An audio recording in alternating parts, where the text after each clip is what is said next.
টাঙ্গাইলের মির্জাপুরে হিন্দু সম্প্রদায়ের উপর হামলা, নির্যাতন, অগ্নিসংযোগ, লুটপাট, প্রতিমা ভাঙচুরের দাবিতে সমাবেশ ও বিক্ষোভ মিছিল করেছেন বাংলাদেশ হিন্দু বৌদ্ধ খ্রিস্টান ঐক্য পরিষদ ও বাংলাদেশ পূজা উদযাপন পরিষদ এবং ধর্মীয় জাতিগত ঐক্য মোর্চার নেতৃবৃন্দরা। রবিবার বিকাল উপজেলার প্রতিটি ইউনিয়ন হিন্দু বৌদ্ধ খ্রিস্টান সম্প্রদায়ের নারী পুরুষ হিমহাটি পালপাড়া শ্রী শ্রী কালীমন্দির জমা হয়ে সেখান থেকে বিক্ষোভ মিছিল বের করে। মিছিলটি মির্জাপুর বাজার রোড প্রদক্ষিণ করে কেন্দ্রীয় শহীদ মিনারে গিয়ে অবস্থান করে। সারা দেশব্যাপী ৫৪টি জেলায় হিন্দু সম্প্রদায়ের উপর নির্যাতন, হামলা, মন্দির ভাঙচুর, লুটপাট, লাঞ্ছিত করার প্রতিবাদ স্বরূপ মির্জাপুরেও প্রতিবাদ বিক্ষোভ মিছিল ও সমাবেশ করে উপজেলার হিন্দু সম্প্রদায়ের প্রায় ২,০০০ মানুষ।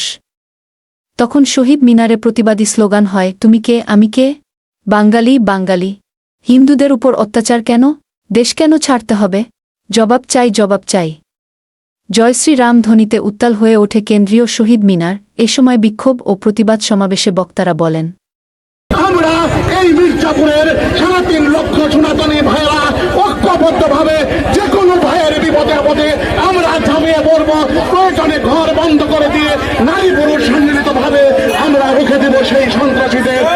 ভাইয়ের আমার বন্ধুরা, আপনারা জানেন যে ছাত্র জনতার একটি অভ্যুত্থানের মাধ্যমে একটি সরকারের পরিবর্তন হয়েছে। সেই ৫ই আগস্ট সেই পরিবর্তনের মধ্যে ৫ই আগস্টের পরে আমাদের বাংলাদেশে ৫২টি জেলায় আমাদের জাতিগত সংখ্যালঘু সম্প্রদায়ের বাড়িঘর, মন্দির, ঘর বাড়ি এবং বিভিন্ন দোকানপাটে হামলা হয়েছে এবং লুটপাট হয়েছে।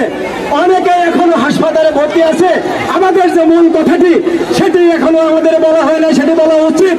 আমরা যেটা জানি, বৈষম্য বিরোধী ছাত্র আন্দোলন আজকের যে পট পরিবর্তনের আন্দোলনে ডাক দিয়েছিল, সেই পট পরিবর্তনে তাদের যে বিজয়ী হয়েছে, আমি তাদের উদ্দেশ্যে আমরা বলবো যে সেই বৈষম্য বিরোধী ছাত্র আন্দোলন আমাদের যে সনাতনী জাতিগত হিন্দু সম্প্রদায়ের যে ৫২টি জেলায় বিভিন্ন গ্রামে গঞ্জে মন্দিরে যে হামলা হয়েছে, এই হামলার প্রতিবাদে তারা যেন একটি প্রতিবাদ সভা করে।